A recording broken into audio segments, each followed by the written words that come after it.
Assalamualaikum warahmatullahi wabarakatuh. Om Swastiastu, Namo Buddhaya, Salam Kebajikan. Perkenalkan, nama saya Pramaseta Widyawardana, NIM 1910619254, kelas Hukum Humaniter A. Di kesempatan kali ini, saya akan memaparkan hasil analisa saya mengenai permasalahan pada objek sasaran militer yang kontroversial seperti rumah sakit, mal, sekolah, dan sebagainya dalam konflik invasi Rusia ke Ukraina yang hangat terjadi belakangan ini dalam perspektif hukum humaniter. Kalian tahu apa itu hukum humaniter? Menurut pendapat saya, hukum humaniter pada intinya merupakan sebuah aturan yang mengatur ketentuan-ketentuan dalam berperang dengan mengedepankan hak asasi manusia. Sebelum saya menjelaskan lebih lanjut, saya akan memaparkan dulu nih latar belakang mengapa terjadinya invasi Rusia ke Ukraina. Saya mengutip dari Global Conflict Tracker atau CFR, disebutkan bahwa sebenarnya banyak sekali latar belakang konflik Rusia dan Ukraina. Berikut ini beberapa di antaranya. Tahun 2013, awal mula krisis di Ukraina ketika terjadi protes di ibu kota Kiev. Pada November 2013, Presiden dari Ukraina menolak untuk kesepakatan dan ekonomi dengan Uni Eropa. Pada tahun 2014, pasukan militer Rusia mengambil wilayah Ukraina, yaitu Crimea. Warga Crimea juga memiliki bergabung dengan Federasi Rusia dalam sebuah referendum. Kemudian Presiden Putin menjelaskan perlunya perlindungan dan hak-hak warga negara Rusia, serta penutur bahasa Rusia di Crimea dan Ukraina Tenggara. Krisis ini membuat perpecahan etnis. Terjadi gerakan separatis yang mendukung Rusia di wilayah Donetsk dan Luhansk di Ukraina Timur. Gerakan separatis ini ingin melakukan deklarasi kemerdekaan dari Ukraina. Tahun 2015, negara Ukraina mengalami krisis internasional pada bulan Juli 2014. Hal ini membuat negara Amerika Serikat dan Uni Eropa berselisih dengan Rusia. Pada tahun 2016, NATO mengumumkan aliansi mengerahkan 4 batalion ke Eropa Timur seperti Estonia, Latvia, Lithuania, dan Polandia. Pasukan ini untuk mencegah agresi Rusia di wilayah Eropa Timur. Pasukan NATO ini bergabung dengan 2 brigade tank Angkatan Darat Amerika Serikat. Pengerahan pasukan ini terjadi bulan September 2017. Sejak konflik di tahun 2014, warga Ukraina mendapatkan serangan cyber. Pada tahun 2016, warga Kiev terkena pemadaman listrik total. Tahun 2017, terjadi serangan cyber komputer pemerintah dan bisnis di Ukraina. Dan terakhir pada tahun 2018, Ukraina menyetujui untuk bergabung dengan NATO dan melakukan pelatihan bersama di Ukraina Barat. Kemudian sampai saat ini banyak serangan yang terjadi yang dilakukan oleh Rusia sejak November 2021 yang ditandai dengan penumpukan pasukan Rusia di perbatasan Rusia dan Ukraina. Penyerangan ini kemudian menjadi tidak terkendali dengan deklarasi perang secara tidak langsung yang dilakukan oleh Presiden Putin untuk menyerang negara Ukraina. Pada Rabu tanggal 9 Maret 2020, Kompas TV melaporkan bahwa Rusia mengirimkan serangan udara kepada Ukraina yang mengakibatkan hancurnya sebuah rumah sakit bersalin di kota Mariupol. Dalam insiden tersebut dikonfirmasi terdapat 17 orang terluka. Kemudian permasalahan ini diperkuat oleh laporan dari Associated Press yang kemudian didokumentasikan setidaknya terdapat 34 serangan dari Rusia ke fasilitas medis di Ukraina yang menyasar rumah sakit, ambulans, tenaga medis, pasien, serta bayi yang baru lahir.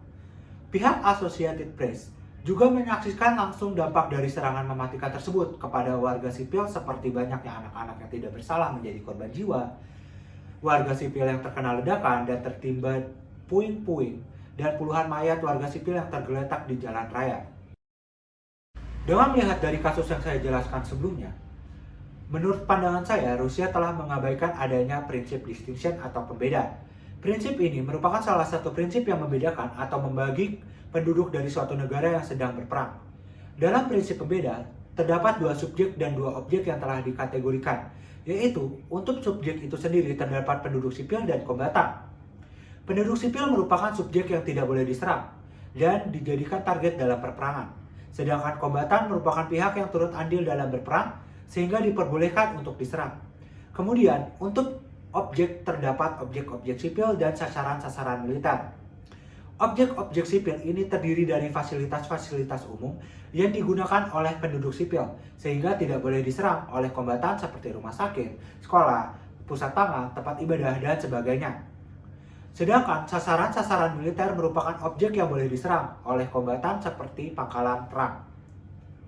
Prinsip pembeda ini bertujuan untuk melindungi penduduk sipil dan sebuah aturan yang melarang objek-objek sipil untuk diserang pihak kombatan. Menurut Jean Picton, prinsip pembeda berasal dari asas umum yang dinamakan asas pembatasan ration personae, yang menyatakan bahwa penduduk sipil dan orang-orang sipil harus mendapatkan perlindungan umum bahaya yang ditimbulkan akibat operasi militer. Secara normatif, prinsip ini seharusnya meminimalisir terjadi pelanggaran yang dilakukan kombatan terhadap penduduk sipil.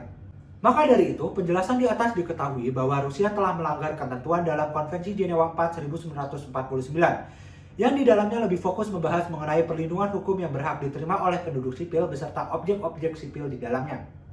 Pada pasal 19, menyebutkan bahwa bangunan-bangunan tetap dan kesatuan bergerak dari Dinas Kesehatan dalam keadaan apapun tidak boleh diserang, tetapi selalu harus dihormati dan dilindungi oleh pihak-pihak dalam sengketa. Selain itu, Rusia juga telah melanggar subbagian 3 mengenai objek-objek sipil, pasal 52 Protokol Tambahan 1 tahun 1977 tentang perlindungan umum bagi objek-objek sipil, yaitu pada ayat 1 menyatakan bahwa objek-objek sipil tidak boleh dijadikan target perang. Tetapi kenyataannya, Rusia tetap menyerang rumah sakit tersebut berkali-kali dan tidak ada unsur ketidaksengajaan. Kemudian pada ayat 2 dipertegas bahwa kombatan hanya boleh menyerang sasaran-sasaran militer dengan pertimbangan yang ada dan tidak boleh merugikan objek sipil di sekitarnya. Terakhir ayat 3, apabila objek-objek sipil tersebut diragukan atau dicurigai sebagai markas militer, maka berhak untuk diserang. Akibat dari adanya serangan tersebut, banyak jatuhnya korban jiwa. Kejadian ini dapat dikategorikan sebagai kejahatan perang menurut hukum humaniter karena Rusia sudah menyerang secara membabi buta dengan mengabaikan hukum yang berlaku.